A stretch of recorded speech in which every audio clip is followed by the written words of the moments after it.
the hell is this? What are you doing now? I don't know. This is acting stupid. Well, we're live. But I'm not sure what you're doing back there. Oh, I'm sorry. Hello, everybody. My name is JD Calderon. I'm the writer who created the Oswald Chronicles. And this week we're on, and this is Of Mice and Wolves. Ow! This is the show where we help workshop indie creator issues that they may be experiencing in the industry. So without further ado, why don't we bring on our guests? Hello, Kevin. Can you introduce yourself and tell the good people what it is you do? You're on mute, sir. I was trying not to mess up that intro, and here I go messing up the outro. I'm Kevin Joseph. I'm the writer and co-creator of a time-traveling demon hunter series called Tart, and just appreciate you guys having me on. Well, thank you for coming on. Grant, how you doing, sir? Me fixing my hair. Hey, everybody. How's it going?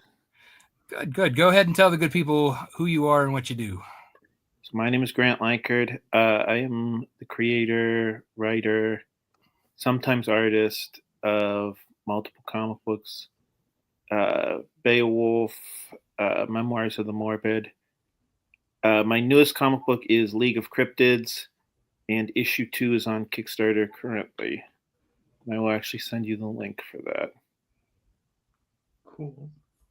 Yes, if you guys have any of your links, throw them in the private chat. We'll put those out there for the show and for people to look at while we're having the show. Yes. Aaron. How are you doing? How you doing? I'm good. Yourself? Good. So tell the good people who you are and what you do.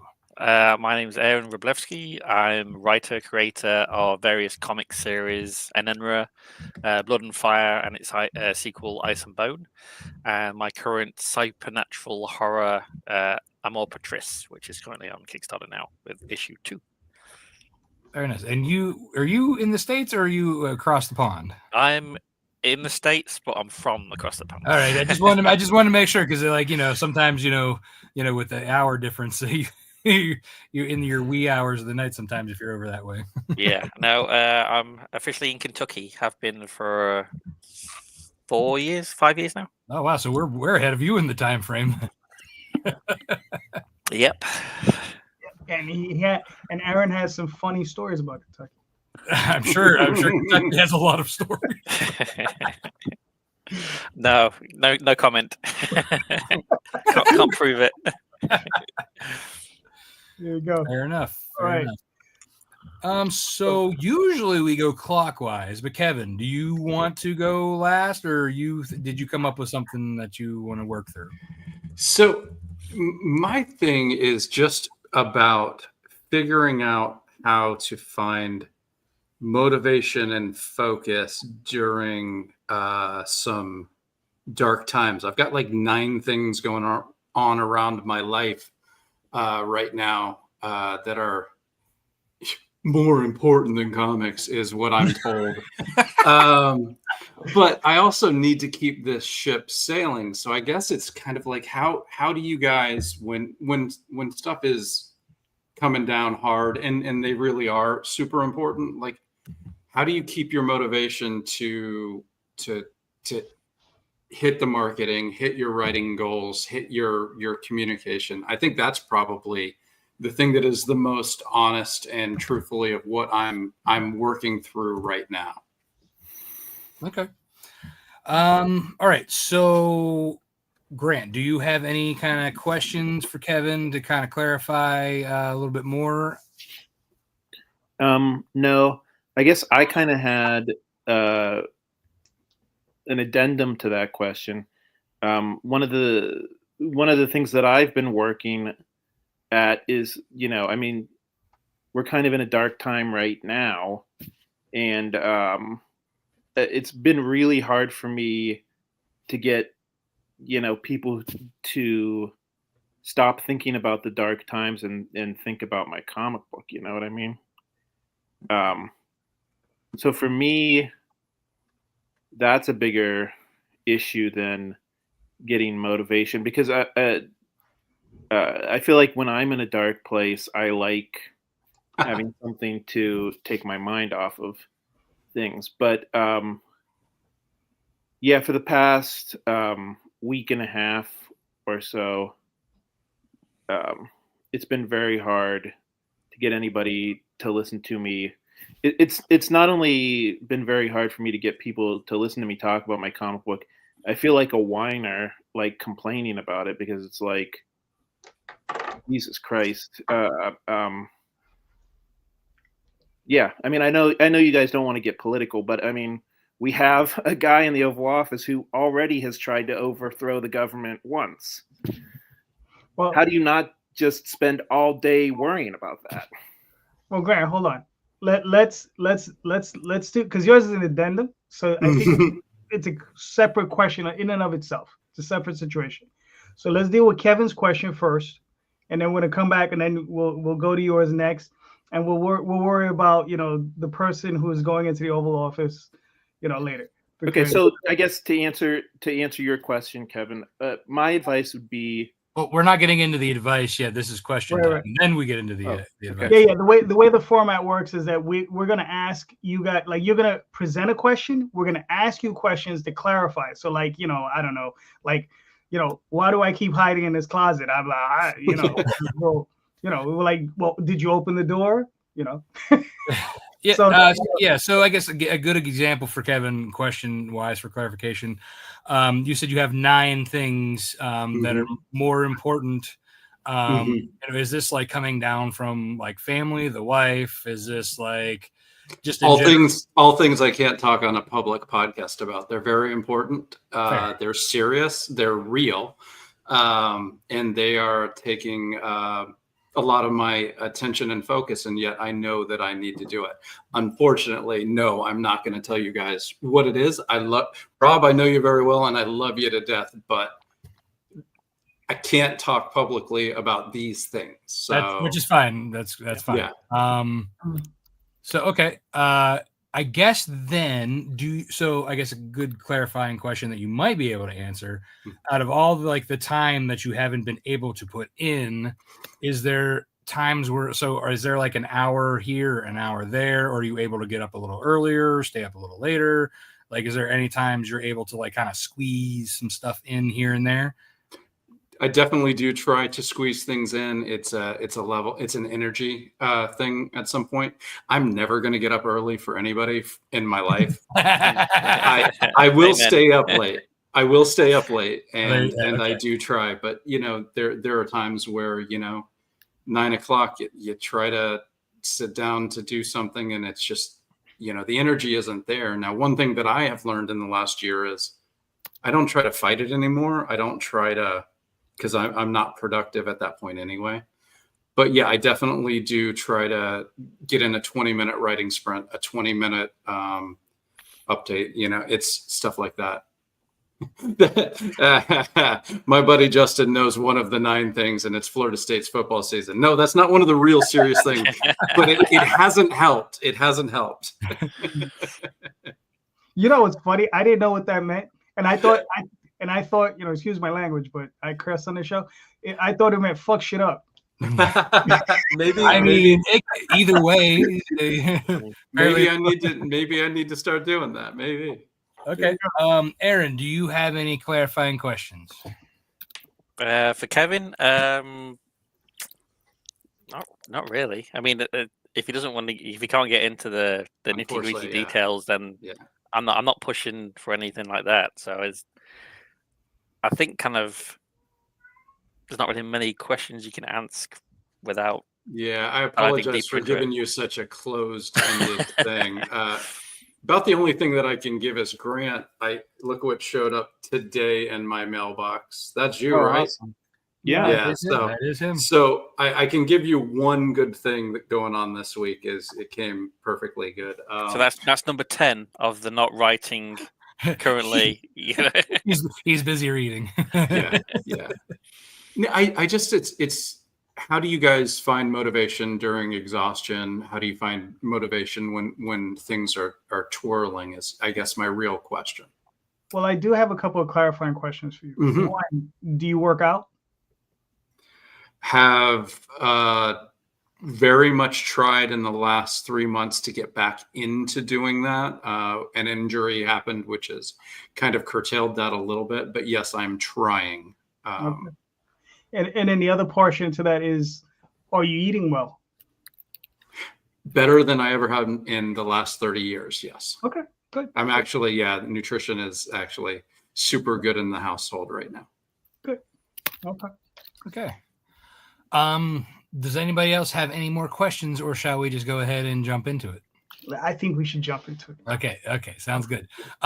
Grant, would you like to jump in first, sir? Do you have any advice or thoughts? I feel like I use comic book creating as my way of kind of relaxing from the stresses in the world. Now, marketing the comic book is a lot less fun. As far as how do you get the motivation, I mean, honestly, I could use some advice on that myself. I mean, sometimes I guess you just kind of have to power through it. I mean, are you having more trouble writing the comic book or marketing it? It's right now we're running a Kickstarter, so the focus is on marketing. So it's, making sure that I'm seen on all the social medias, making sure that the updates are coming in the right way, making sure that, you're popping emails in, you're popping backer kit launches in. So it's kind of like the juggling of all of those things and making them all feel interesting and fun and exciting. And sometimes I feel like tonight I'm talking to, 4 other creators. So I'm excited to do that. But, sometimes sitting down to write the email, it's like, what am I going to say today? So one of the things that I do that everybody thinks I'm crazy for doing, I've had so many people tell me that I'm wrong for doing this, is I do long Kickstarters so that I can take breaks without feeling like I'm slacking off. And people have told me I'm crazy for people have told me it's been proven that long Kickstarters make less money than short Kickstarters. I don't know. I can tell you, I've done long Kickstarters. I've done short Kickstarters. I make way more money on long Kickstarters than I do short ones. How long Kickstarter are we talking? 45 days. Okay. Yeah. Mm-hmm. Yeah, because this is my longest. My current one's like 32 days purely because of Thanksgiving. Yeah, Like, that was smart. It was going to end on Thanksgiving weekend, and it's like, nah, it's not a good idea. No one's going to be cooking that turkey and thinking, oh, I haven't backed that one yet. That's not going to happen. So that's why I've kind of extended it until the following Tuesday. Okay, cool. Aaron, do you have any thoughts for Kevin and inside, and also a little bit for Grant? Yeah, I mean, if it was just writing itself, then I'd probably, because I've had a lot of family issues coming and going over the last year, I always prioritize that over writing, because I can always get back. I take my phone, take notes and things like that, and then write it properly later. But because you're doing a campaign, it's kind of like you need to focus now while it's running. It's hard. I mean, I'd probably suggest. Sorry, my wife just walked through, banging the door. Hi, wife. It's hard because you got your personal stuff as well as your Kickstarter, and people don't realize how stressful Kickstarters can be. I would not be here without it. I can't thank the backers enough. They're amazing, but it is stressful. Right. Refresh. And like, I'm in the same boat as well, doing the emails. I just thought about doing the backer kit launch, and it's extended. So I'm kind of debating whether to pay the another $99 to do it again. I just think if at night you'd rather spend, stay up later, just do half an hour. just write. So even if you don't send the update, just write a little bit. Right. You know, the introduction or something. Put pictures in, and then the next day another half hour, and then it kind of maybe that spaces out your updates a lot more during the campaign and kind of makes it flow a bit more. But it's hard. It is really just juggling life, what throws at you. It's difficult. Yeah. Well, that's a good idea though. Doing a little bit at night and a little in the morning, so it doesn't feel daunting. Yeah, I mean, when you have, I don't know if you work, have your break time, when you're having a smoke, just do it on your phone. I can't have a smoke. Florida didn't make it legal. Yeah, I tend to do a lot of stuff while I'm having a shit. Be productive. There you go. Just don't call me on podcasts when it happens. But, turn your camera around. Let's just all be sure. No comment. All right, JD, do you have anything before I jump in? I mean, as far as look, you said you got 9 things, and that's all life stuff. And I mean, the only thing the only advice I can give, when it comes down to that stuff is obviously what's your top priority, right? And what's going to be your smallest priority, right? And if one of those things is paying a parking ticket, I would suggest getting the smallest thing done first, and just working that and trying to demolish the list from the bottom. And work your way up to what's the most important and the most difficult, so that you can focus on those. Whether it's one thing or 3 things, whatever. But if you have little things, because I'm pretty sure you got 1 or 2 little things that you might be able to knock out, not quickly, but within a week. Get rid of those things, deal with them as quickly as you can, no matter how painful it may be, and then deal with the much more difficult tasks. Because those are those big tasks, whether it's taking care of a parent or something along those lines, that's just going to be there for you. You know what I mean? And you just got to deal with that. But those little things, if you can get rid of them, whether it's paying bills or whatever, just try to knock that out.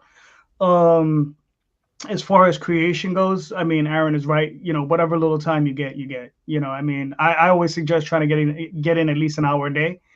I live in New York City. I'm riding on the subway trains. I'm literally going to work in my notebook.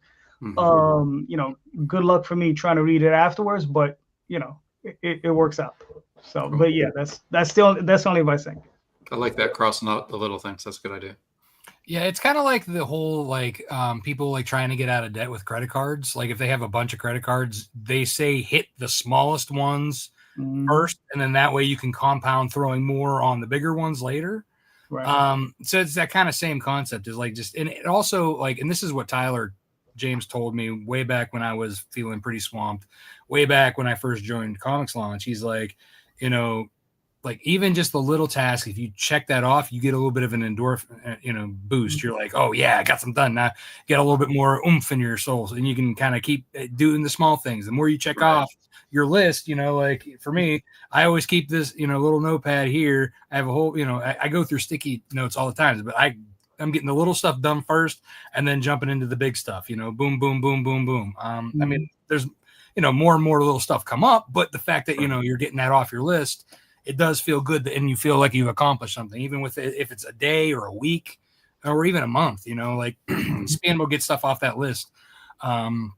But as far as finding time, stuff that I do, as I have 3 kids. And I'm running them everywhere. I do most of the cooking.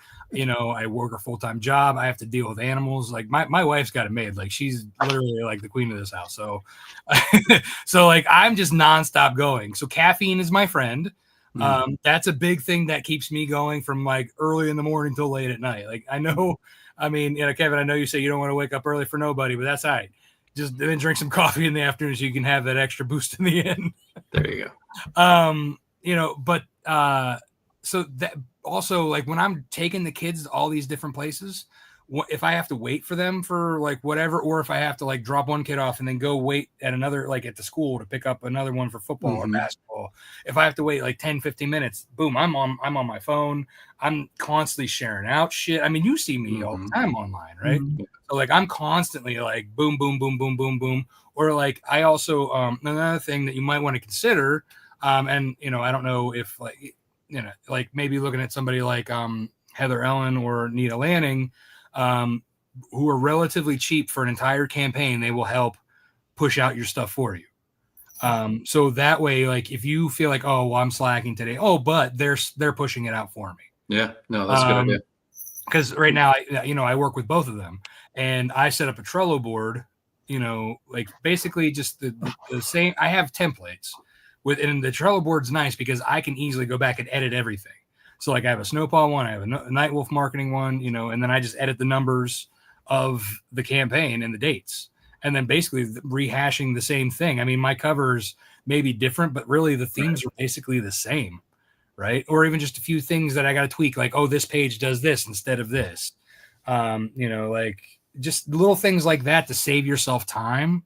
I mean, it might be like, you know, for doing it the first time, obviously is going to be, right.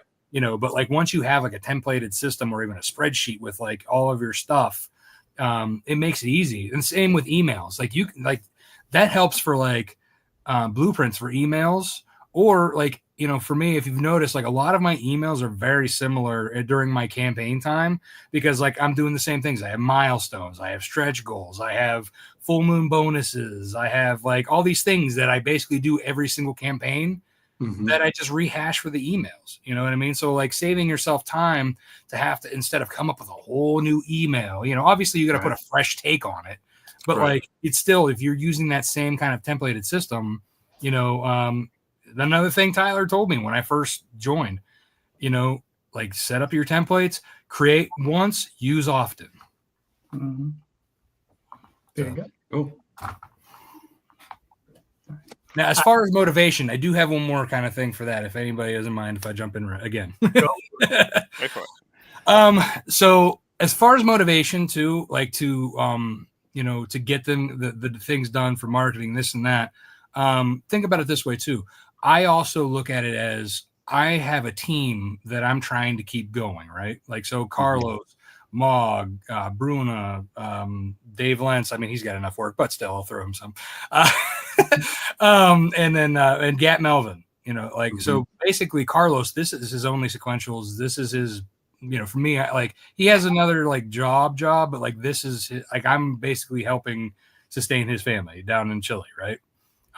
Gat, he has a bunch of other jobs, but like, you know, same difference. Like I'm helping sustain things in South Africa for him. You know, and it just things like that, having like your teams that you know, they're waiting for you to get stuff done too. Like you said about communication and emails, like, it, you know, they're also probably, you know, they're relying on you to do that because your art team's not, you know, gonna, especially with Ludo being in France, he's not doing it, you know, here. Right. And, you know, especially at this right now, you're partnering up with Mike. So that's a benefit to you too, because Mike's also sharing it out, but he's also relying on you for that partnership. So like, I'm not saying like the guilt to let him down, but like also it's saying you're like, oh yeah, I have to do this for them, not just myself, kind of a thing, you know, to just do a little bit here and there. That's just, you know, like finding the little times here and there. If you're out and about, if you're, you know, stop somewhere for a minute, you know, just, you know. Yeah, cool. Appreciate it, guys. So I have a question. JD, you mentioned exercise. Is that something that you do to keep focused? Yeah. not nearly enough as I should, but yes, it really does help. I mean, and I'm talking, you know, I do yoga, I do cardio, and I lift weights. So I mean, it's important to hit them all. You gotta lift weights. You know, giving like getting that stress out of your body helps clear your mind, because it's kind of like a give and take. If you have, like, for example, if you wake up foggy, you got that brain fog, and you just can't focus the rest of the day, if you go out for like a half hour or even get on an elliptical for a half hour, that does clear the brain fog. You know what I mean? They've done studies. It improves your mood. It improves your the way you think. It improves everything. So start slow, right? Yeah. Start slow. Yeah, don't hurt yourself, Kevin. Yeah. I mean, I have a burster sack in my foot, so it's like you've got like a balloon of water in one of my feet. So like it's kind of taken almost all cardio out, but I can still do weightlifting and I do yoga once a week with my friend Michelle who's made it a thing. So I'm doing a little bit, but that thing about starting slow so you don't hurt yourself is huge, because we all get real excited for 2 weeks and then it takes it out, or you're going too hard and then you get sick and then you start over. Right. Yeah. And that's where I'm at. So I worked out yesterday, which was great, and then today I'm like, but today's more like a rest day, but tomorrow I have to do it. But it's getting me to do it tomorrow that's gonna be the tough part. Right. So we'll see. All right. So Kevin, I hope that helped. I think so. I'm going to try to really remember. I wrote down Trello board because I've got to look at that technology. If you ever need a training or anything, and this goes for anybody, if you ever want to learn how, like I do a lot of my management stuff, because I use Trello for my artists, for my books, I use it for marketing, even sometimes for myself. So if you guys ever want me to, do one of these and just pull up how to do it, I'd be happy to show you. Okay, cool. Can you repeat the name? Okay, you free tomorrow? Yeah, we can figure something out. Trello. It's Trello.com. It's a project management online based. TRELLO? TRELLO, yes, .com. All right, cool. So Grant, what's your question? Well, I guess the question that I jumped the gun with, how do you get people to not focus on whatever's going on in the world and focus on your comic book? Okay, so does anybody have any questions for Grant before we get into the advice?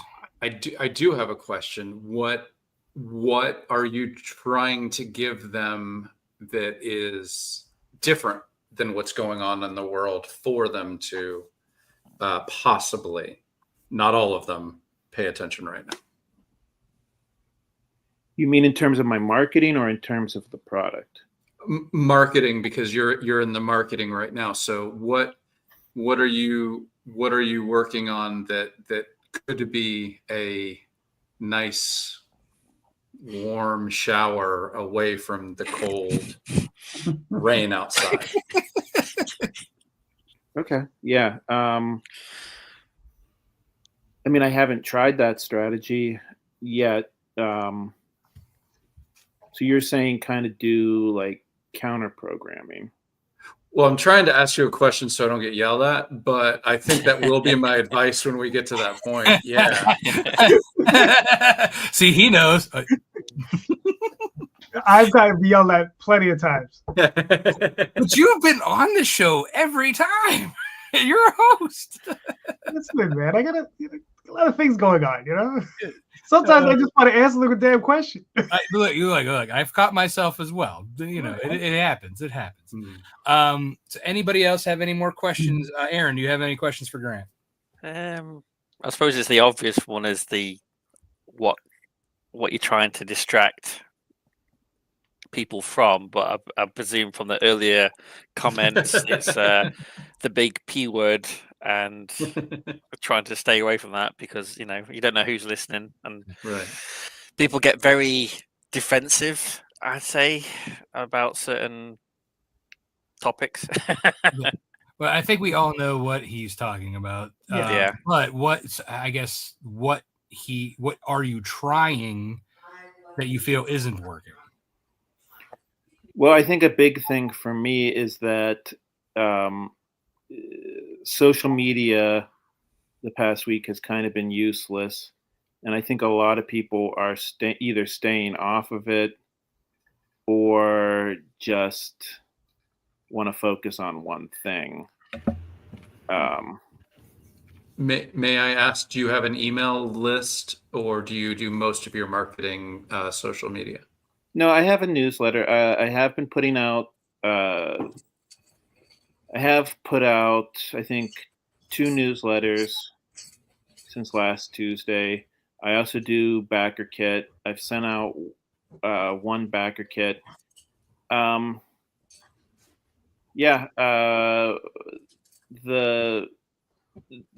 Those have been doing okay.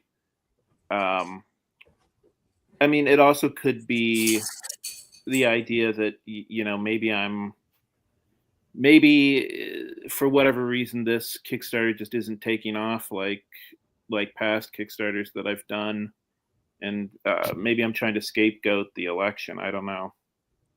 Were the other Kickstarters in the same season? Because I know some people think that kickstarting November and December is pretty tough during the holiday seasons. And then if you Tyler from Comics Launch seems to think it's the great time to launch it, because there's to Tyler's thing, he has like Seas for Cthulhu, and he has he's very 20,000 with his fans.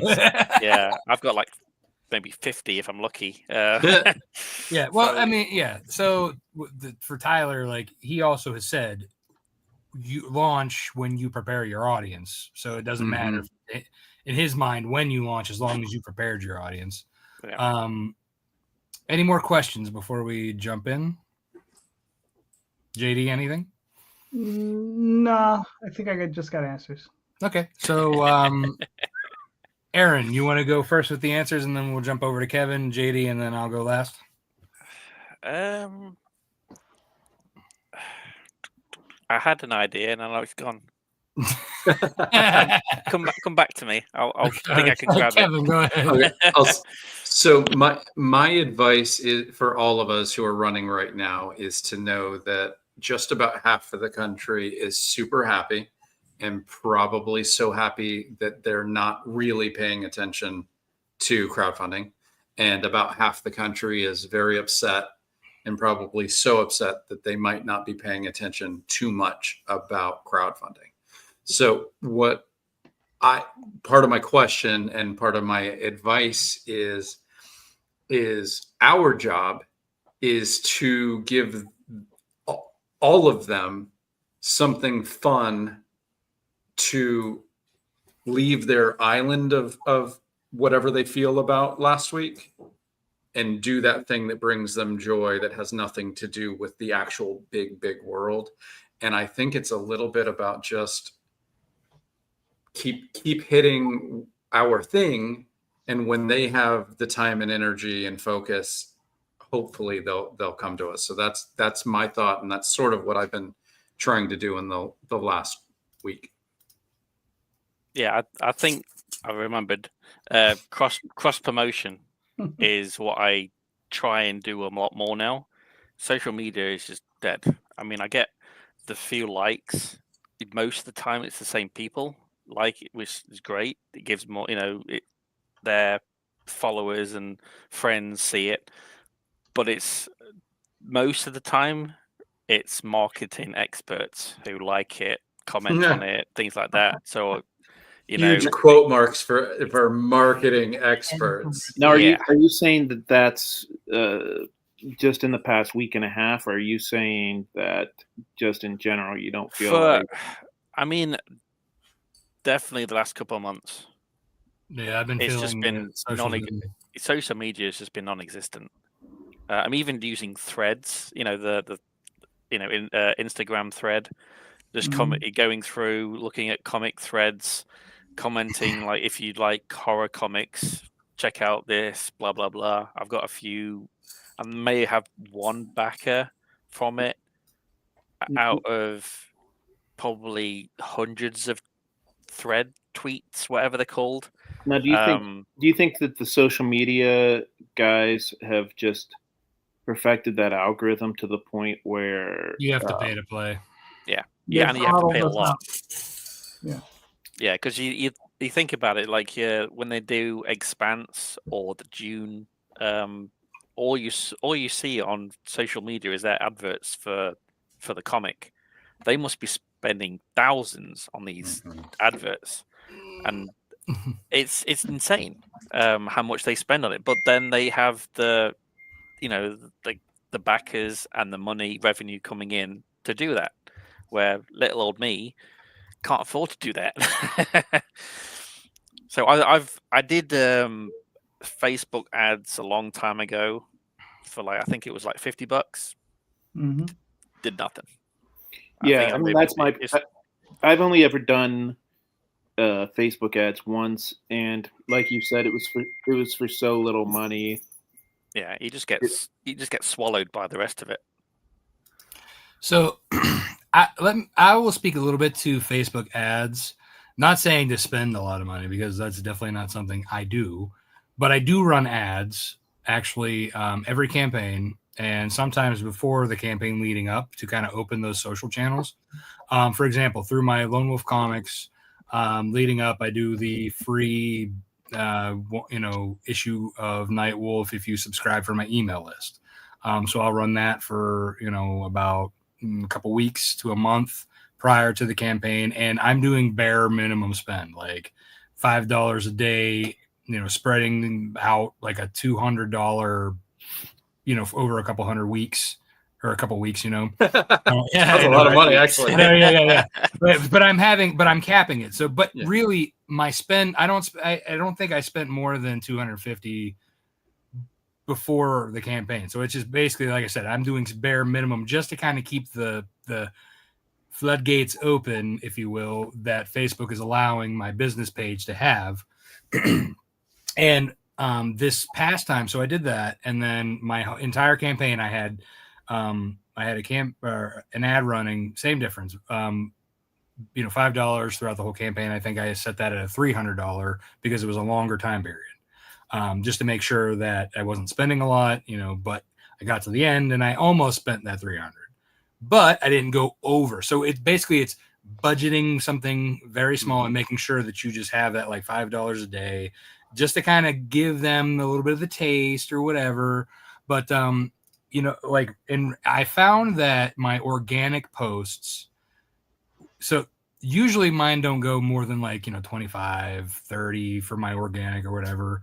But this past time I've noticed that I've had several, especially the ones where I'm giving really clipped snippets of my pages.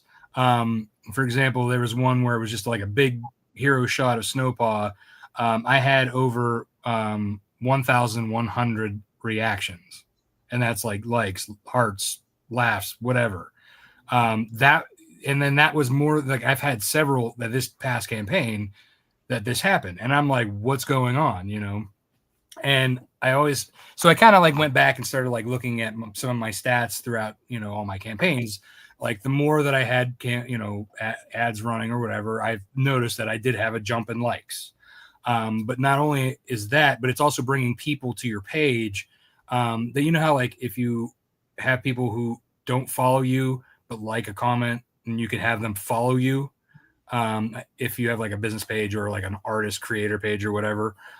This usually doesn't happen with regular personal pages, but if you have something, you can have them follow you if they like your stuff. So every time somebody else liked it, I went through and I clicked a bunch of people to like or invite. It also built up the people following my page. So again, my thing is do bare minimum ads, make sure you have a little bit of a budget for it, and then it'll open up more of the organic. Because like I said, I looked at that and I was I couldn't believe the numbers that I got this past time. But like I said, it was an upward trend.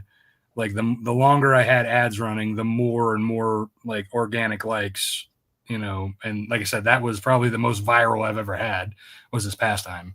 And it was more than one post. So that's just something, that I think it is a good idea, because social media is now a pay to play thing. They open up their algorithm. Like I said, I don't suggest, like I said, don't spend a lot. Do not do that because that's a waste of money. But again, it helps with getting $5 a day can add up, though. In all fairness, it does, yes. But the ads actually did end up paying for themselves this campaign. I got over $500 in my Facebook ad on my campaign. I do consider that if I spent $30 on ads and I get a $30 pledge and that's it, I do consider it to be a win. Like if I don't lose money on ads, I consider it a win, because that one person that bought, let's say you get 10 people for $300 and it's equal. If 5 of them come back next time for free, you're building on it. But I agree totally. $5 a day, $10 a day on a boost. I don't do these $25, $100 a day ads. Yeah, that is definitely insane. Yeah, like I said, the bare minimum. Yeah, like Kevin, you never know when these ads are gonna really kick in, right? Because it could be this campaign, it could be the next campaign, it could be the campaign after that. So, yeah. So how do you target your ads, Rob? So specifically because mine are werewolf books, of course I hit every werewolf avenue like in the interests that I can find. Then I go and find every vampire. I find every supernatural. I find anything that says comic book, DC, Marvel, Image, whatever. And then, on top of that, then I'm kind of like, if it's Snowpaw, then more fantasy and stuff like that. But if it's Nightwolf, a little more horror, it's so I kind of focus stuff around like that. Like, Nightwolf to me, kind of like when I was originally writing him, like this because I love Wolverine. So I wanted some kind of a feral character. So I kind of related that back, put Wolverine in there, like any kind of interest that is similar to the book. And then only put it for the United States because if anybody else outside will find it eventually, but you don't need to pay for that because because you may not even be doing international. So the other benefit of doing it too, like when you're focusing and doing all that and you make sure that it's 18 plus, you don't want to do any of the younger because they're not going to spend money. Heck, you could even probably cut out the 18 and move it up to like 25 because they have a job. Yeah. I've never thought of that. That's a really good point.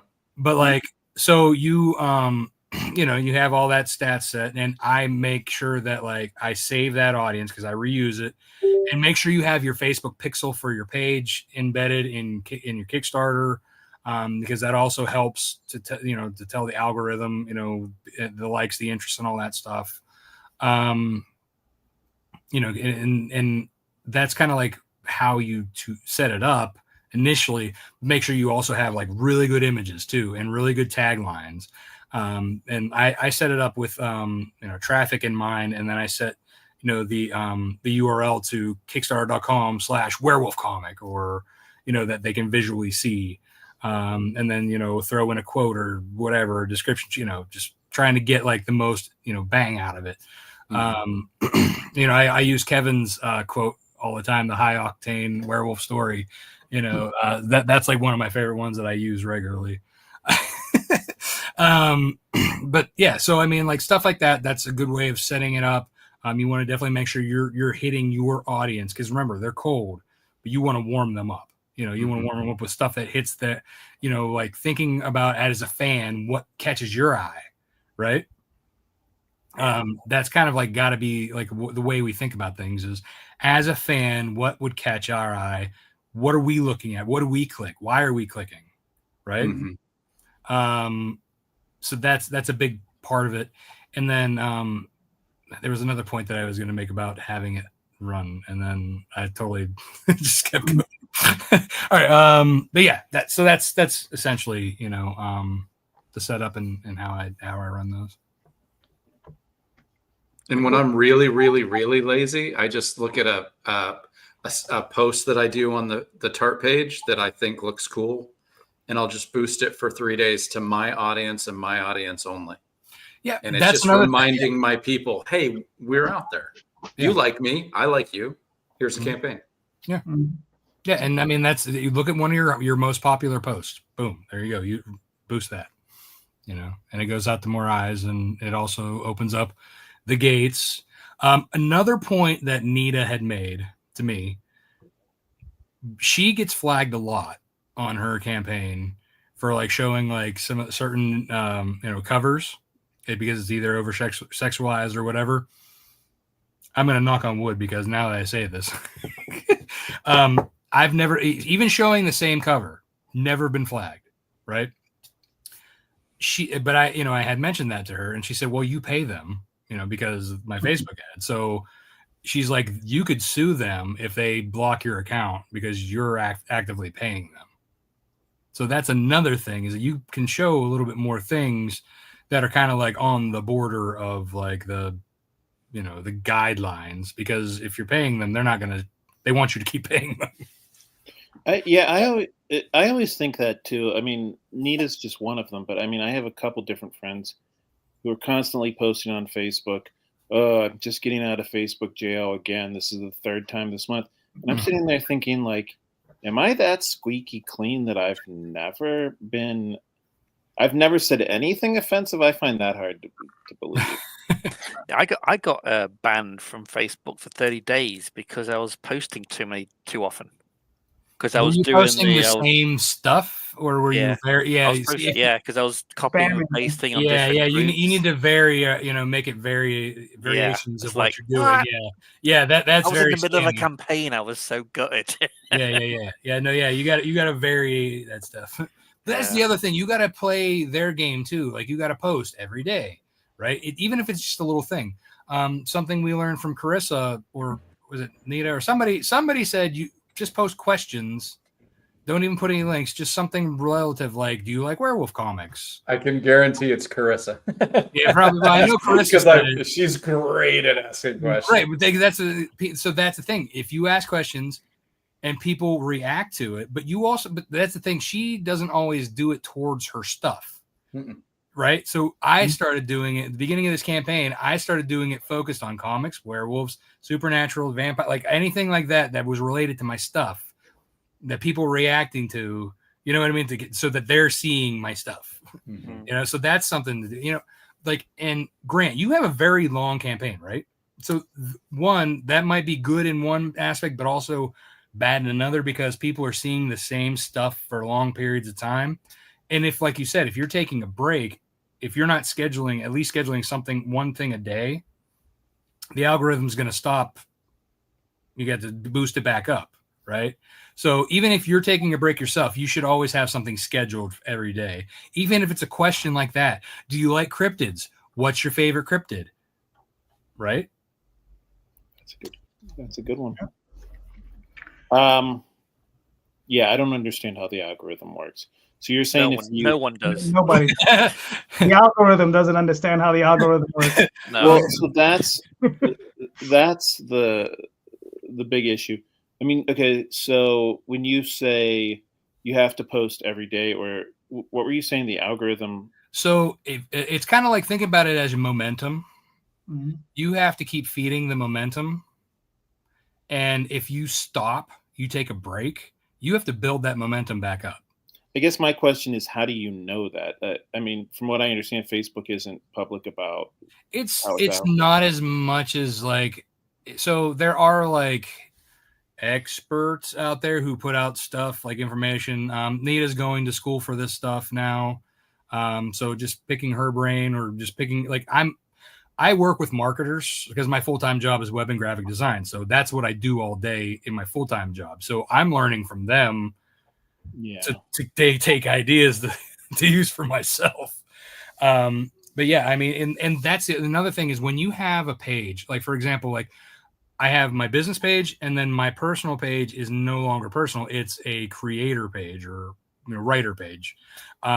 If you have a writer page that's sort of like a business page, Facebook will actually tell you when you're doing stuff.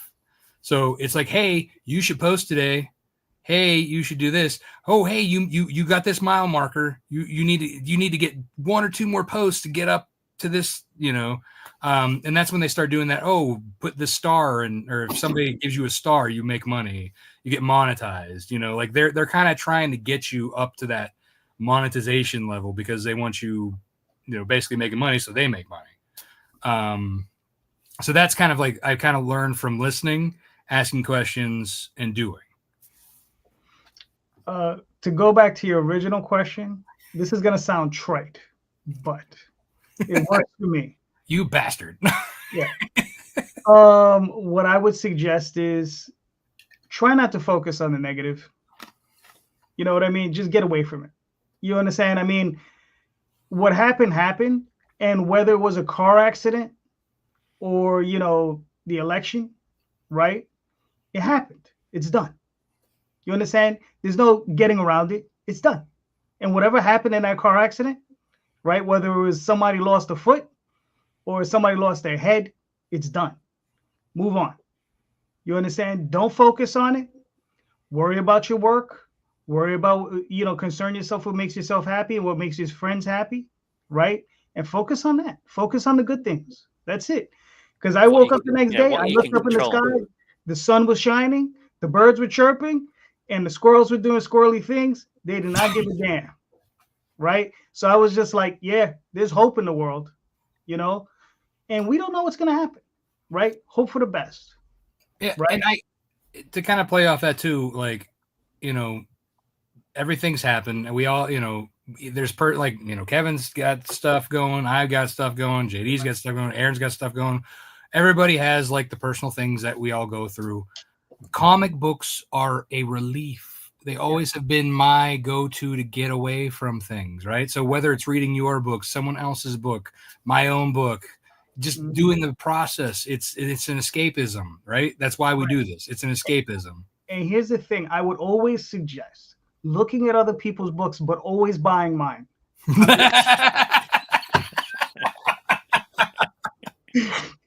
Okay, I just say.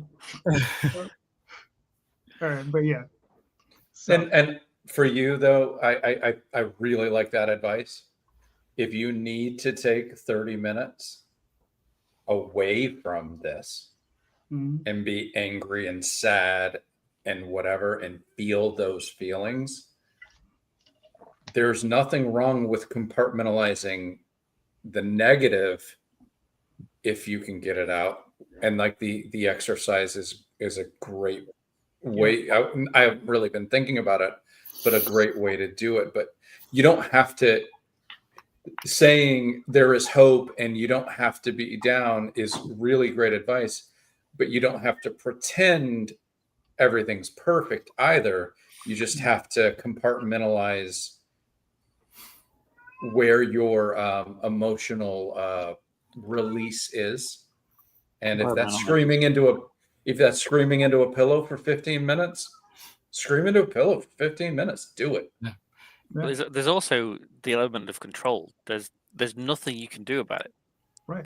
There's literally nothing you can do of what happens next door, in the next room while you're there. There is nothing you can do. You just have to concentrate on what you can control, what you can influence, and just go from there. Do you play video games at all, Grant? I play little video games on my phone. I don't play anything like. Okay. That's another besides the exercise, because I'm not gonna get into too much why I get angry, but when I do get angry, it's usually my fault, guys. I'm sorry. No, but like when I get angry, I exercise. Like I'll get on the elliptical and I'll just keep, like, damn that, Kevin. Yeah, or like, but when I really just want to I will get on like one of my violent melee games and just take a big old sword and just whack, and just go to town. I'm like, this is who I'm mad at. I'm messing you up. I mean, also the thing that also works for me is like. Sometimes Rob will do that. Exercise obviously good, but for me, one of the things that works for me is I will put on a Bugs Bunny cartoon. I know that sounds and that takes me to a place that's much more innocent. And although some of those cartoons aren't, but it takes you to a place. Right, yeah. It takes you to a place where it's like like this is fun. You understand? If it's not that, I'll go watch another Miyazaki film. I'll go watch, My Neighbor Totoro, or I'll go watch, Spirited Away or something like that, and that will, bring up my mood. Those are the things I do when I feel like when I go into a dark place and those are the things I do. Daphne knows if I'm watching a Bugs Bunny cartoon, she's like, there's something wrong. But you can sit there and laugh with him. She's going. Yeah. No, I mean, because typically I'll start laughing at some point. I'll start laughing, and once I start laughing, it's all good. And some of these things are fodder for your social media. Let's say, we're showing my kid Benson on Amazon Prime right now. We just thought, let's show her a cute, fun sitcom from the 80s that we remembered when we were kids. And she's adoring it. I mean, if I thought about it, I could every day put the Benson episode that we just watched, the funniest joke and the dumbest thing Clayton Endicott III did. And maybe I'm going to start doing this because I think it's a good idea. That's out on social media. That gives people a reason to be like, Kevin, Grant, like, oh, I remember watching that. And then they're following you a little bit closer. And maybe they see that you have a Kickstarter. These things that maybe we can use to get ourselves out. And this is kind of going back to my problem too. Do these things that distract and use them strategically for the thing that we care about. Right. And it's something to play off of that too. And this is something I did last February, I feel it was. I had been really sick. I had the flu or something. And I was like basically on the couch for 2 days. And I was like feeling shitty that I couldn't get anything done. Right. But while I was laying on the couch, I put on Full Metal Alchemist. I was going to say, that sounded like a really bad idea. No, Full Metal Jacket's a good movie, but that's not what I was. I basically, I had always I watched Full Metal Alchemist Brotherhood years ago, right? And I love the twist. I love the whole, everything about it. And I was just laying there. I'm like, you know what? What better time to watch it now? I've already seen it, so I just can lay there and veg, right? Well, as I'm watching it and going on, I actually got absorbed into watching it again. I kind of forgot that I was sick until I had to get up, and then it was a whole nother story, and then I thought about that after I finally got better, how it got me through that, because I felt like, even though I was sick, it distracted me from being, vomiting and sick and everything. I just kind of laid there like a vegetable. Right.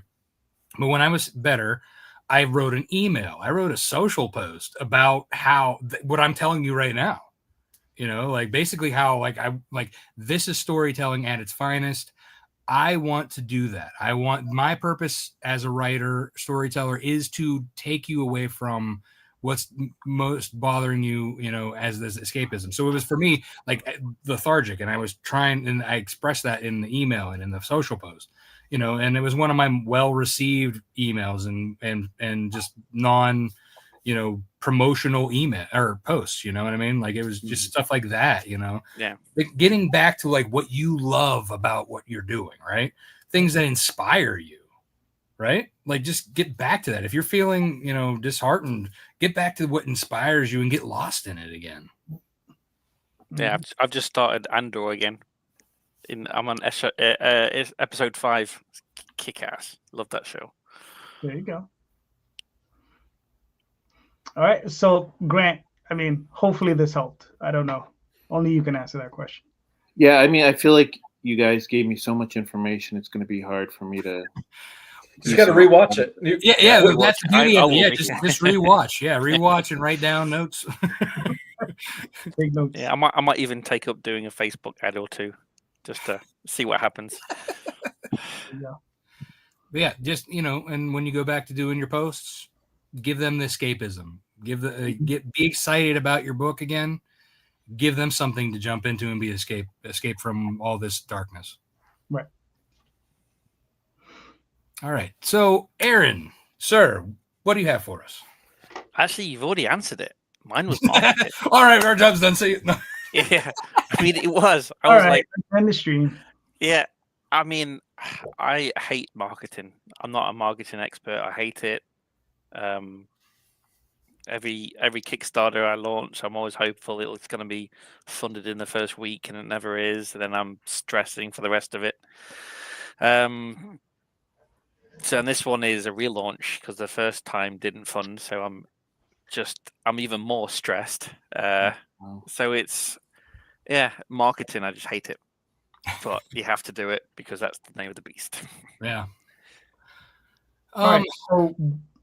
So I'm sorry. What was the question? There isn't one. Was there a question? It was a rant more than a question. Gotcha. I'm just venting. So, actually, I do have a question. I do have a question for you, right? For him or for you? No. Concerning your campaign, Aaron, I see your funding goal. It's not ridiculous. It's not a ridiculous number. It's very reasonable. But is there a reason that it's at where it's at? Does it have to be there? Yes, because I lost a lot on the first one. Gotcha. Because even though it funded, there was a lot of errored cards after. Mm-hmm. And this, That's a killer. I'm hoping to. I'm not recouping all of it, but I'm hoping to set it at the 3. It was supposed to be 3,250. That was the first launch.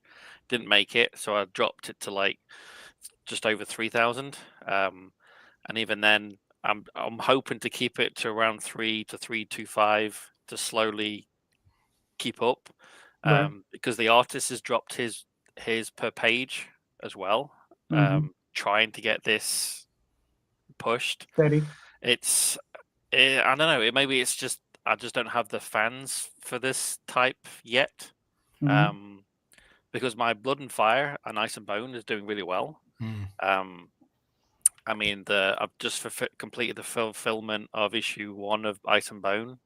Issue 2 is I'm waiting for one variant cover, then it's ready to rock and roll.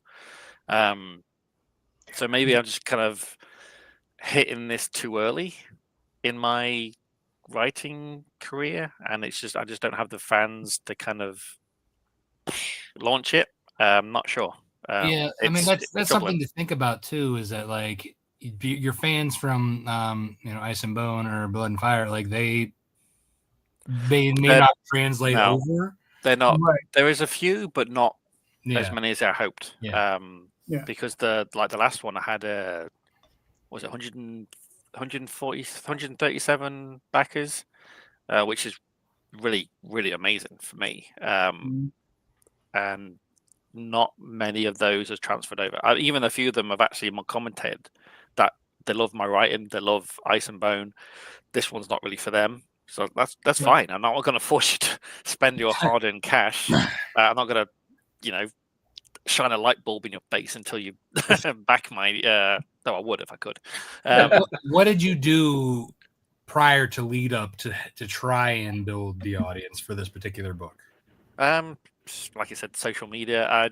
I did have like a preview, like an 8 to 10 page preview, a PDF, which I was kind of throwing out to various other creators to offer, in their campaign to try and spread the word, cross promotions. That's what I said. I think cross promotions is pretty much my number one for gaining fans, because social media just seems to be dead. But I'll try Facebook ads again to see if it works. Very little spend though. Very little. Yes, very little. I'm on a finite budget of $0. It's gonna be 5. It's gonna be 5 a day. You're not doing less than 5. But that's the only way you're getting any kind of traction is 5 a day at least. I mean, I can do like a week, 5 a day, just to see how it runs. But yeah, it's been difficult. Is the problem that you're crossing genres? Is that the problem? Don't know. I have no idea. I'm at a loss. I mean, everyone says that horror is one of the biggest earners. Everyone says mine is really kick ass. The artwork. I mean, the artwork should be funded itself. I mean, Hernan is amazing. But you're not doing Cthulhu. You're not doing a vampire. You're not doing Dracula. You're not doing Frankenstein. No, it's my own thing. So maybe that's it. I'm doing the horror, but the wrong type. It's possible. I mean, look, Daphne and I, we do 3 separate fantasy stories, right? I do the Oswald Chronicles, we do Tall Tales, and she does Eagle Raven. And when the Venn diagram meets up, we have an 8% crossover between those 3 books, and they're all fantasy. You understand? So it's like that. What crosses over between the 3 of them is crazy. And believe it or not, Yeah. 50% of my backers back both. The other 50's on the other, like they don't. They're either one or the other. Yeah, which is weird because they're both werewolf books, same character, same universe, but one's urban fantasy horror, the other one's 19th century Scotland fantasy. Right. So, and the art is also completely different.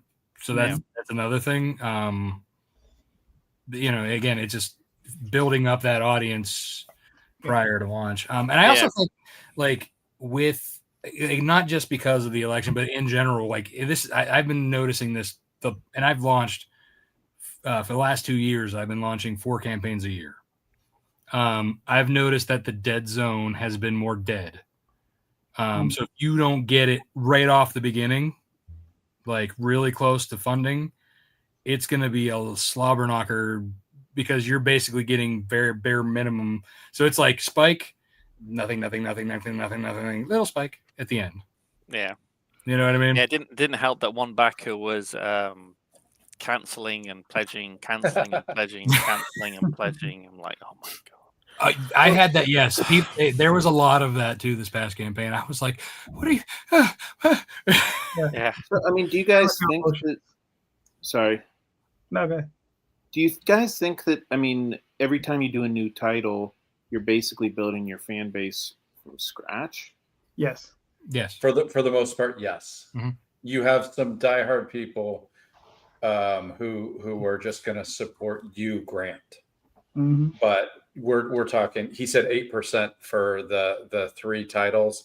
That's probably 5 to 10% of the people are just going to support you to support you. But every new Especially title, if they're completely different genres. Yeah. Mm-hmm.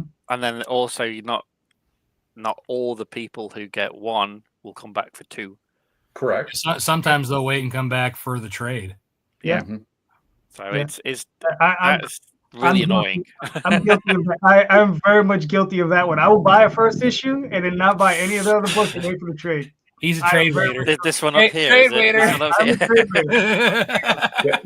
God bless you though, because we need trade waiters because there are some people who just want the floppies and they're not going to get the trade. And here's another crazy thing. I read the books I buy. You do? What? I did at one point. I think that's one of my 9 problems is my to read pile is gonna fall on me and kill me. Yeah, I got a major problem with that too. My to read pile is getting massive. Then that's depressing. My to read pile is not a pile; it is a bookcase. I'm constantly pulling from it, but I read probably a couple hundred pages a night, so I read pretty quick. So I do have a question, Aaron.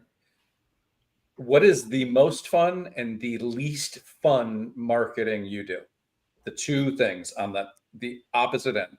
I have the most fun doing this, and I have the least fun doing this. The most fun is podcasts like this. It's great. The least fun is podcasts like this. Okay, so that's gonna be rough. Right, well, It's gonna be. You know what? I like this because the advice is gonna be very. You can't be talking like that here.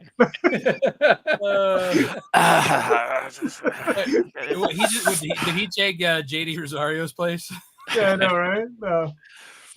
I think the best one is obviously podcast because you meet new creators.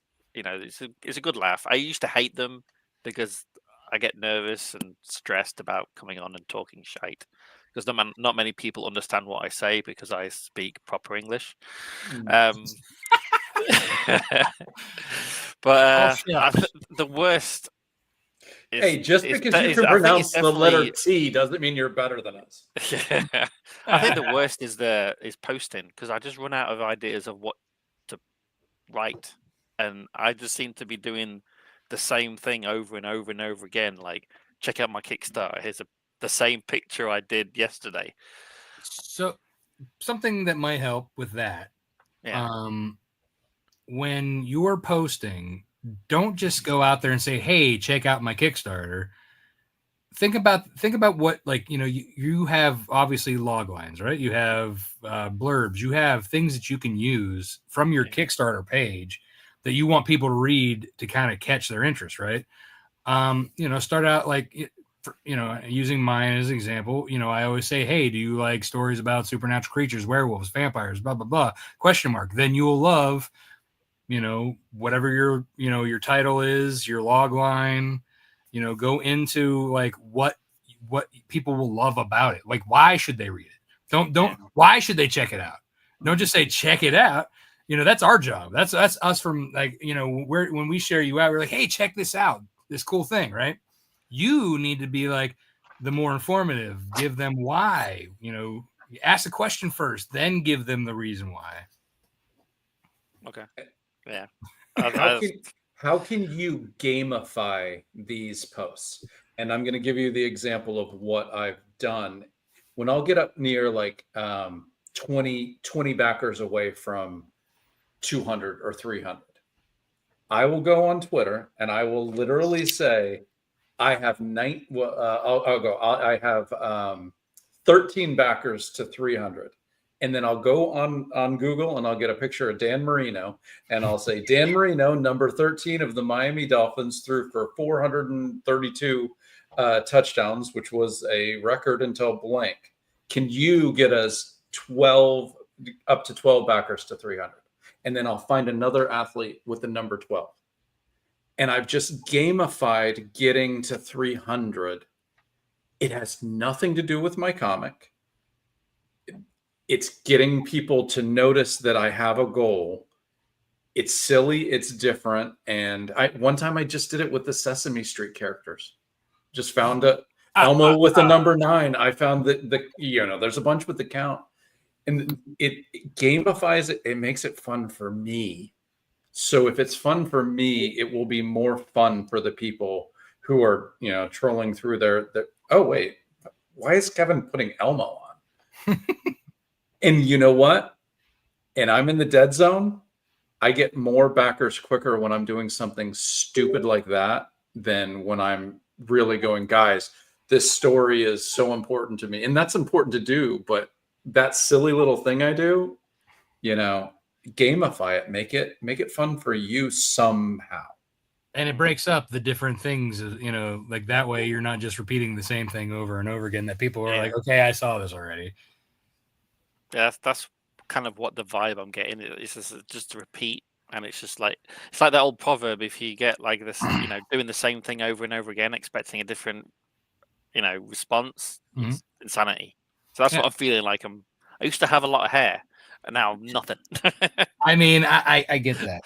Yeah. Why do you think I wear a hat? I'm highly jealous of both Kevin and Grant's hair.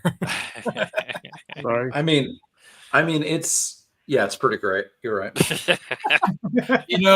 When I was in college, my hair was down to my shoulders. I looked like Eddie Vedder. And then I said goodbye to my hair. Days of yore. Like that's like doing the different things like that. That definitely helps. And like Nita runs my Facebook group for me. And she will post funny werewolf memes all day, like every day, and that helps too, because then you get people reacting and laughing, same thing. It's the same as posting something every day that's different, but you want to get reactions to kind of keep that boost going, right? So once you keep posting the same thing, the algorithm goes, this guy. even the readers are going, this guy. Yeah. Like you want to, switch it up as much as you can, as far as marketing goes. As we were talking, like you said, we kind of covered a little bit about the emailing, throwing different stories, inspiration. What inspired you to do this book, right? Like, have you gotten into any of that? Like, are you telling people that? Are you reaching out in your emails and saying, this story is inspired by the letter Q? Also, how many horror like groups are you part of? Oh, dozens. Okay. Yeah. Are you interacting with them, or are you just saying, "Hey, check this out"? I mean, because I'm on so many, it's kind of hard to keep track. But if I'm going to post on them, I tend to kind of scroll down and check out what's new. But because I'm on so many, I don't actively kind of go there every day or. Yeah, maybe like take one or two of those that are highly active and that are not just like Kickstarter. Yeah. Like, go in, like if somebody's posting art or posting memes or whatever, if it's highly interactive, go be interactive, and then go and make friends with the admin. And but after you've obviously, don't do the friend thing where you're like, I'm only asking because I want your help. Do the friend thing. You actually be friends, talk to them, get in with them, and then go to the admin and say, hey, would you mind if I shared this out? That would probably help you get some more traction. And then every time you have a campaign, kind of do that same cycle, say, hey, comment. Oh, I really like this. This is great art. This is what yada, yada, yada, yada. If something comes up related to your book, oh, I also have this thing, And for the next week, once a day, a horror movie that inspired this book that you can put a GIF on from the horror movie. And an extra credit if you can fit in Sesame Street. Oh God, a supernatural horror with Sesame Street. That's going to be tough. I mean, there's Count, and then there's that weird magician guy with the mustache. What's the one with the skiers, or what are those? The crystal. The Skeksis. The Dark Crystal. The Dark Crystal is there. Like. It may not be anything that inspired you. They don't got to know. I did actually like the original film. I've not watched the new one. I love the original film. I even I backed the that campaign, and was it Boom who put out like that big whatever, it was like a big box set. I was like, I am so getting that. I think Jif is peanut butter, isn't it? Listen, the guy who invented it calls it GIF. I don't give a shit what you guys think.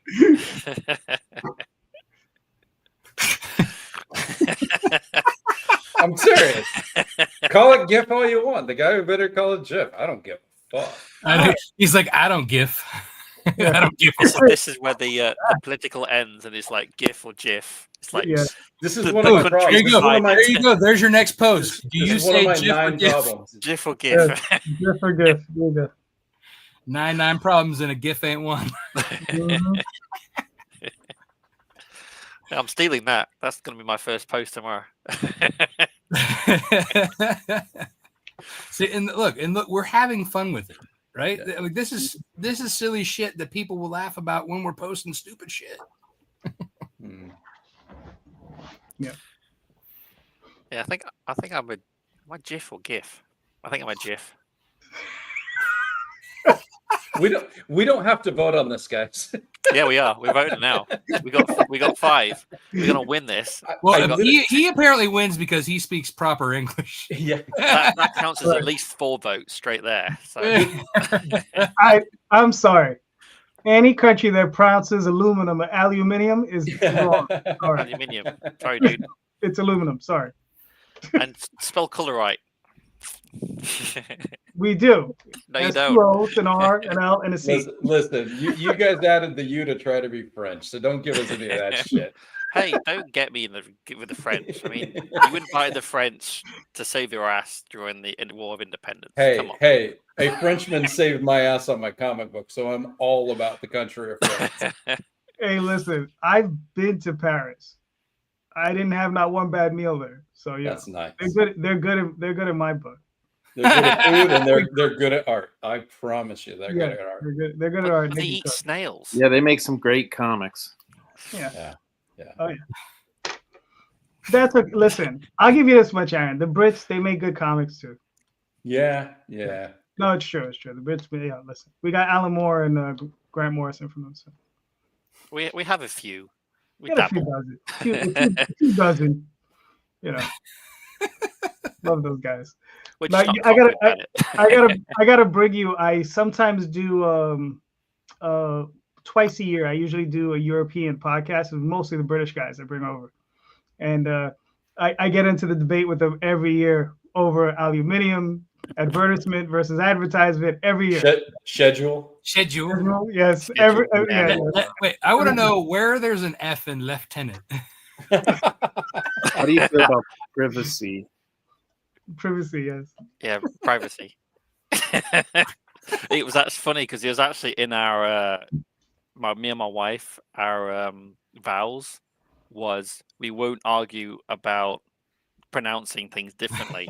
So it was like mine was the British version, hers was the American version. So it was fun. That was very We're still married after it must have worked. Yeah. Speaking of fun wedding vows, my wife and I we in our vows we said if one of us gets bit by the zombie to promise to one shot to the head. And at the end it was by the power of Grayskull. I now pronounce you man. So do you have to wait for the zombie to bite, or is it just open season? Yeah, no. It's got to be a zombie bite before it's shot to the head. Oh, the snake bit me. Okay. I'm not taking any chances. Nice. So, I mean, here's something for you guys. I mean, all of us have done Kickstarters. What I've seen is most campaigns are down 20 to 30%. I mean, would you guys agree with that overall? Yeah, I'd say I'm probably down further than 20% off of where I usually am at this point. Mm-hmm. Yeah, Kevin, what do you think? I think that we're in a place where instead of everybody who deserves to funding easily, we're in a place where some people absolutely go stratospheric and a lot of people struggle. And I see a lot of campaigns that do not deserve to struggling. And I see a lot of campaigns that do deserve to succeed going meteoric. I've been very lucky to kind of stay at my level of, I have no complaints. I'm doing pretty well. The campaign I'm in right now is a crossover with Mike Shea of Miskatonic High. And it's not a comic book. It's a collectible card set where we tell a story over a series of 24 cards. Rob's actually read it. So it's this very different, unique thing where I've got another readership helping. I've got another creator helping. And it's not a comic book. So we're not even pushing people. You have to buy this. Right. We've done as much better than I could have asked for, but I can't really tell you how Tart 17 would do right now because it's such a unique thing. I do think we all have to really put more work into getting that baseline success than we probably had to 2 years ago when we had that COVID bump for Kickstarter. But I'm not sure that we're worse than we were 5 years ago before COVID gave us that bump. I'm really not sure. We kind of had a gravy train for 2 years that was wonderful, and that has slowed down. I know that slowed down. Oh yeah, for sure. And I think, number wise too, like, for example, I can tell you for a fact that I have a lot less new people. So most of the people who backed my last campaign were returns, right? So I think it's also people are afraid to try something new if they're not already a fan, even if you're doing the cross promotions, just because right now they're like, I'm already backing X, Y, and Z campaigns. I can't afford to do, more. Right. And yeah, that's a very, very good point. People back because they want to help or back because they're really big fans, but like, sometimes the fan base doesn't want to go out because they're like, okay, I can only focus on these creators right now. Right. And I think like, that's where like the people who are serializing have a benefit because they've been there and their readership is coming every time. but then like new books that are in, for example, your 1 and 2s might struggle a little bit more because you're trying to build that readership when they're already right now going, too many campaigns. I have a pile of backups that I haven't even read yet, Yeah. Damn. And I didn't feel like the readership really grew till we got to issue 4, 5, 6, 7. We had like 100 backers for our trade paperback. We had like 150 backers for 4. We had like 150 for 5. And then 6, we had like 300 backers. And then 7, we had like, 400. And it was like, we had to almost convince people who were afraid to jump on that we really were going to keep going. Mm-hmm. And I think you said you're on issue 2, Aaron. Yeah, for this series, yeah, issue 2. So unfortunately, you're not to the point where that like the it's not a headwind, the backwind is pushing you on yet. So you just kind of finding that audience. If I can just tap into the right audience, it'll be great. But right. But you also they coined the phrase sophomore slump for a reason.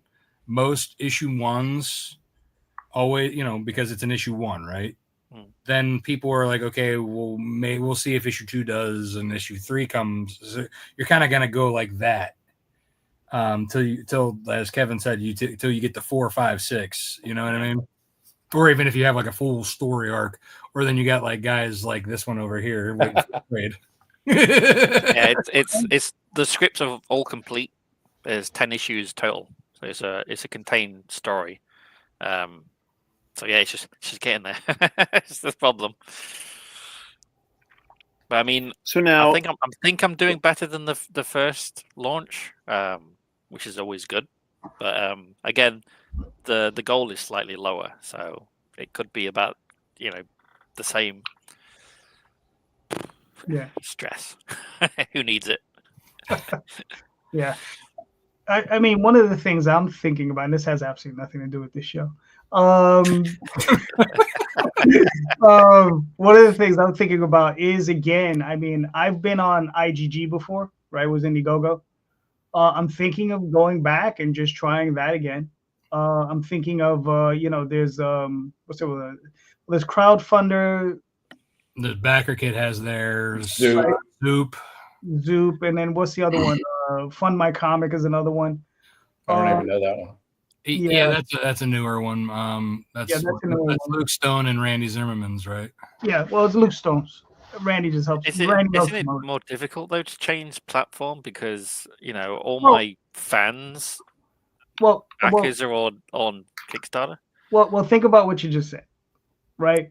All of your fans who buy from Kickstarter or on Kickstarter, hopefully what you need to do is develop new fans that buy from Indiegogo. Because that's the thing. Like when I did Indiegogo, I did about 6 or 7 campaigns, and I only had about 10 or 15 people buying from me. But it did, I raised probably another $5,000-$6,000 on that campaign, on that platform throughout those. Yeah, it wasn't a lot of money, but it was a little bit extra. Were you doing the in demand? Yeah, I did the in demand. Yeah, that was a weird one because every now and again I would get an email. Oh, you got like $100, and I'd be like, "What the hell is that from?" Yeah, right. Yeah. Oh, so I got to fulfill an order. My experiences with Indiegogo is that no matter all right, so it's tough. It's a lot harder. I feel like the Kickstarter algorithm definitely does better. Yes. In my opinion. So, I've only ever the campaigns. So I did try one with issue 2. So my issue 1 failed obviously on Kickstarter. So I was like, okay, let's try. I'm going to put it out there myself. Go to cons, put it out, and then I tried Indiegogo with issue 2, and I did way better on my failed campaign for Kickstarter, by thousands. Than I did on Indiegogo. So again, I came back for issue 3, for Kickstarter, and it was just it was night and day. I mean, it was almost and that's with no real audience, Yeah. What I would suggest for Indiegogo is a secondary campaign. So it's whatever you've already run on Kickstarter, I would rerun on there. Right. And an in demand, yeah. Right. And make it a tight, small campaign. And I wouldn't even start it off as in demand. I would just run it as a brand new campaign. Just do it tight and small. 4 or 5 levels. Don't stress yourself out. if you got the old video, throw it up there. Just like don't I said, say Kickstarter. right. And it's just like, well, yeah. I mean, maybe you edit out the Kickstarter thing, but go in there. Back in my Kickstarter. Yeah, I know. Well, yeah. Well, it's funny. I got to a point where I stopped saying Kickstarter. I just say thank you for backing my campaign. So you can use it in multiple places. But Yeah. that I'll be running, not my next Oswald, probably the one after that one will be I'll be running on Kickstarter first, and then towards the end I'll be running it also on IGG, but I'm gonna be doing a very small, like there'll be like 5 levels, and that's it. And I'm just gonna run it very small, very tight, and just see what happens. If I raise $500, so what? You know what I mean? It doesn't matter. It's just an extra $500. How many issues? If you use BackerKit, so I did do an in demand for both my volumes for my trades. I just took that, like their information that they've already put into Indiegogo, and then just added them as a backer in BackerKit. So then I could just fulfill everything all together. Exactly. There you go. Exactly. How many issues of the Oswald Chronicles do you have? I don't know. That's the honest. I have 5 trades so far, a 6th one going out. I got 2 more beyond that, and I don't know. You start with a new number 1 each time, right? Because they're just each chapters in his life. So each of those graphic novels, each of those trades, you can read individually and actually not have to read the whole thing. That's the question that I wanted to ask, because you guys are saying each number gets higher, but I feel like there has to be a limit to that. Like, I know people who have said like they've gotten up to issue like 13 or 14, sales start to drop, because the thing is, nobody wants to pick up issue number 13, and also nobody wants to spend $60 or $70 buying the first 12 issues. Oh yeah, that's definitely valid, because I'm in issue 9, and like if you look at my campaigns with Nightwolf, it's gone do, but my backer count has roughly stayed the same. But funding wise, like I got up as far as 24,000, and then now I'm back down to like, I think my last one ended up at 16.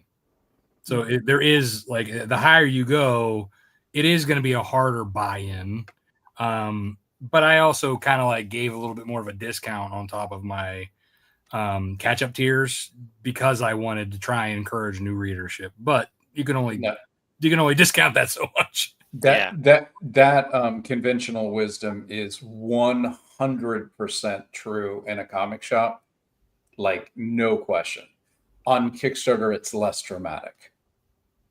It's accurate, but it's less dramatic. I just did Tart 16, and I think we had over 400 backers. Mm-hmm. The most I've ever had is, I think, 530.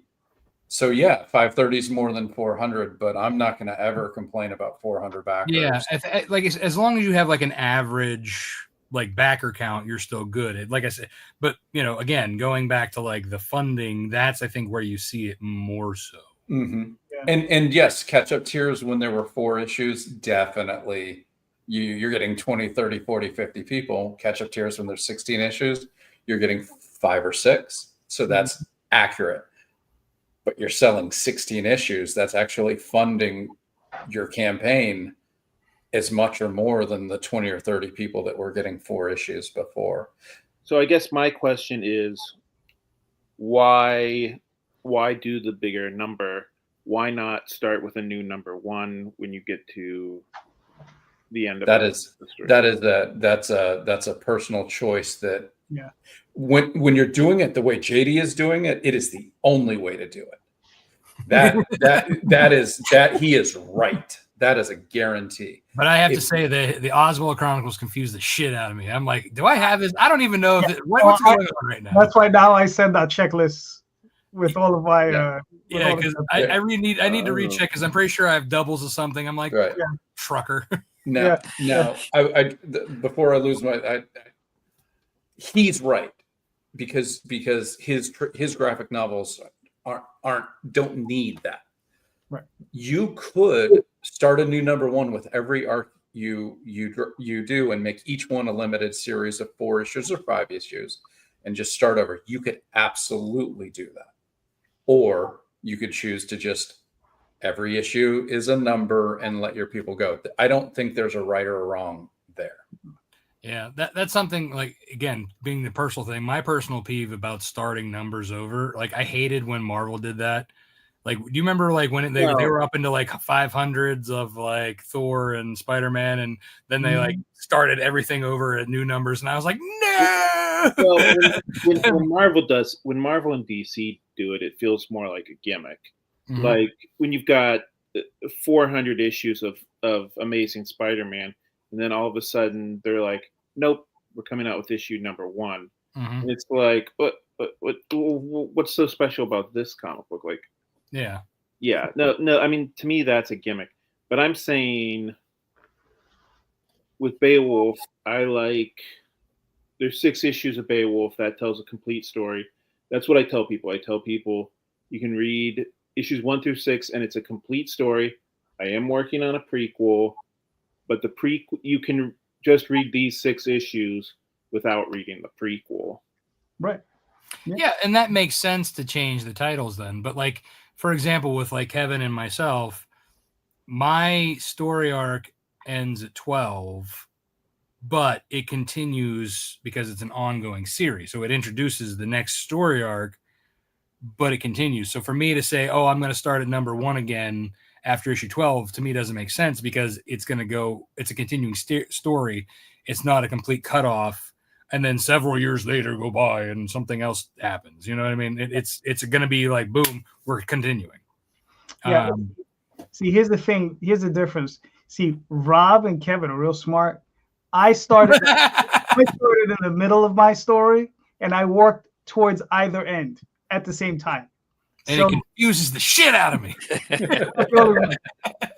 But now I finally have it all together. So it's one of those things. But that's why I have a checklist. So. But But I mean, if you could work it out linearly and start from the beginning, I would always suggest that. You know, JD didn't even Tarantino it. He just said, "I'm going to throw you in the middle like George Lucas." Yep. Well, it was just because what it is originally they were just all supposed to be individual stories. You know, and that's what it is. Like I said, when I released the trades, in that trade is pretty much, unless it's like a big, like 300-page or 207-page story, then I'll break it into 2 trades. But you know, in those volume 1, that volume 2, that's one story, and you can read that and move on. You know, and that's just how I always did it. Yeah, and the way my mind works, let's say my first story arc is 5 issues of a thing, and the next story arc would be either issue 6 or issue 1 of the next limited series. Right. You're going to have to convince your readers that number 1 of a new series isn't the number 1 that they've already read in your marketing if you do the new number 1. And that's okay. You can do it, but it is something you're going to have to do. If you go to number 6, your people have read 1 through 5 go, he's got a new issue of a comic I like. If you do number 1 of your second limited series that tells the story, you've got to make sure that they know this isn't a reprint of something they already have, which isn't an issue, but you have to do it. Mm-hmm. Yeah, I work it with, I have the main title, which is the Oswald Chronicles, then I have subtitles. So I have the Oswald Chronicles, My First Day. The Oswald Chronicles, Passing Queens and Making Homes. The Oswald Chronicles, When Tender Souls Mourn, so on and so forth. So people will know, you know, this is a different story. So, yeah, gentlemen, we're past our time, but it's been fantastic. All right, so let's close this puppy out. Grant, where can people find you and your work, sir? My name is Grant Lankard, which is a very distinctive name. I think I'm literally the only Grant Lankard on any social media. Not saying that I'm the only Grant Lankard in the world, but at least who has social media. You can also go to comicsburg.com, look me up there, and you can actually buy older issues of my comic book. But better than that is go to my Kickstarter, League of Cryptids. It's a really fun little comic book. The idea is that cryptids are ancient aliens who were put here to protect and help humans develop. All right, cool. Cool. Aaron, where can they find you and your work, sir? I'm on Facebook. I've got Facebook pages for all my series, so Enenra, Blood and Fire, or Amor Patris. Amor Patris issue 2 is on Kickstarter now, so that's a great place to find me. And Instagram, Wroblewski Aaron. It's a bit of a tongue twister. I'll probably put that in the chat so you can share it out. But show notes. So if you can spell it, go for it. All right, cool. Kevin, where can we find you and your work, sir? My name's Kevin Joseph on Instagram, Blue Sky, and Twitter. You can find me Kevin Joseph CMX. And I'd love for you to check out the Kickstarter I'm running with Mike Shea of Miskatonic High. It's Tart and the Toxic Fruit meet Miskatonic High in a collectible card set. If you've never heard of either of us, the $5 PDF will get you the story. You can find out if you can meet all of our characters, find out if you love the Miskatonic High kids, find out if you love my characters. And if you don't get the PDF during the campaign, you're going to have to wait because we are not selling it until 2027 if you mix this campaign. So, FOMO, get your butt to Kickstarter. There you go. Nice. Mr. Rob, where can they find you and your work, sir? Yes, so you can find me anywhere pretty much at Lone Wolf Comics on Facebook, Twitter, Instagram, TikTok, Blue Sky. Hive is one of the other ones that everybody jumped to for a minute. You can find me personally at Rob Multari on Facebook, Twitter, Instagram. You can find all my stuff at lonewolfcomics.com. My campaign has ended, so I'm not going to tell you to go there. But eventually I will have a pre-order up for a backer kit for those who missed the campaign, probably by the next show. So on to you, JD. Where can they find you, sir? Facebook, Twitter, Instagram, all those different places, theoswaldchronicles.com. And most importantly, currently, Tall Tales is on Kickstarter right now. That's a book that I do with Daphne. The Oswald Chronicles will be back soon. I can fulfill the last campaign. And then Magi's Grace, again, very soon. But just remember, everybody, please check out the show notes. In those notes is everybody's links. Click those links. All of these creators are doing fantastic work. I'm doing great books. Click those links. Buy these books. Support these creators. They're all doing fantastic work.